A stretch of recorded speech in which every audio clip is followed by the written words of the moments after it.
আমার কিছু বলার আছে ধর্মাবতার। অনুমতি দেওয়া হলো।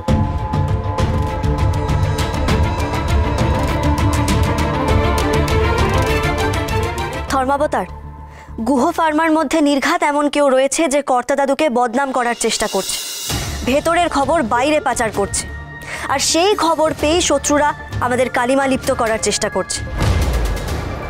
ধর্মাবতার, এই কথাগুলো আমি এই কারণে বলছি কারণ এরকম ঘটনা আগেও ঘটেছে, আর সেই সময় আমি এবং আমার স্বামী, আমার দেওর ননদেরা মিলে সেই অপরাধীকে ধরেছিলাম।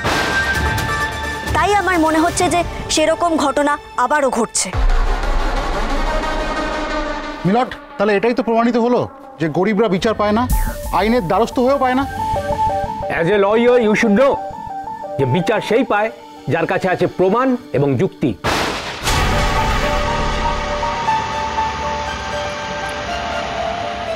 7 দিন ধর্মাবতার, গুহ ফার্মাকে আপনি 7টা দিন সময় দিন, তার মধ্যেই গুহ ফার্মা নব শুশ্রূষা টনিক নিয়ে আসবে বাজারে,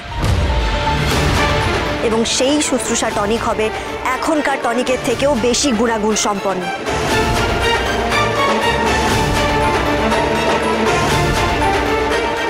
ধর্মাবতার, নির্ভেজাল হওয়া সত্ত্বেও এখন যত শুশ্রূষা টনিক বাজারে রয়েছে সেই সবটা আমরা তুলে নেব।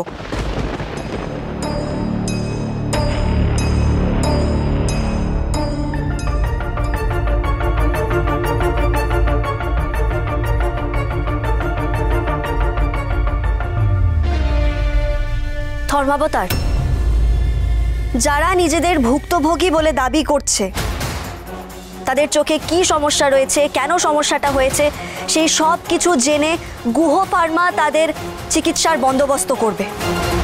দেখুন মাইলট, এরা ফের টাকা ছড়াচ্ছে, টাকা দিয়ে কিনতে চাইছে। প্রিয়া, উকিলবাবু কিন্তু কথা হারাচ্ছেন, উনি দুর্বল হয়ে পড়ছেন। এটাই কিন্তু তোমার সময়। তুমি যদি এখন ওনাকে চেপে না ধরো, আমরা কিন্তু কেসটা হেরে যাব। দেখো প্রিয়া, তুমি ভবিষ্যতে আর কোনো কেস লড়ো বা না লড়ো, আমি চাই তোমাকে সবাই যেন এই কেসটার জন্য মনে রাখে। তুমি কর্তা দাদুর সম্মান হারাতে দিও না প্রিয়া। পিসিয়ার কথাগুলো তুমি মিথ্যে হয়ে যেতে দিও না। আমি জানি তুমি পারবে, তুমি আমাদের হারতে দিও না।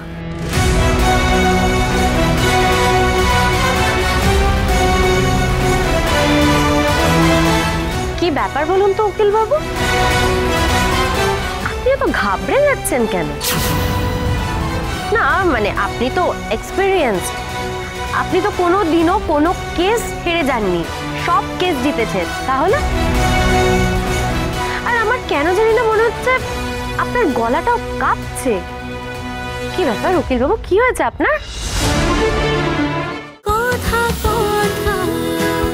কথা সোম থেকে রবি প্রতিদিন সন্ধ্যে 7টায় স্টার জলসায় ও জিও হটস্টারে।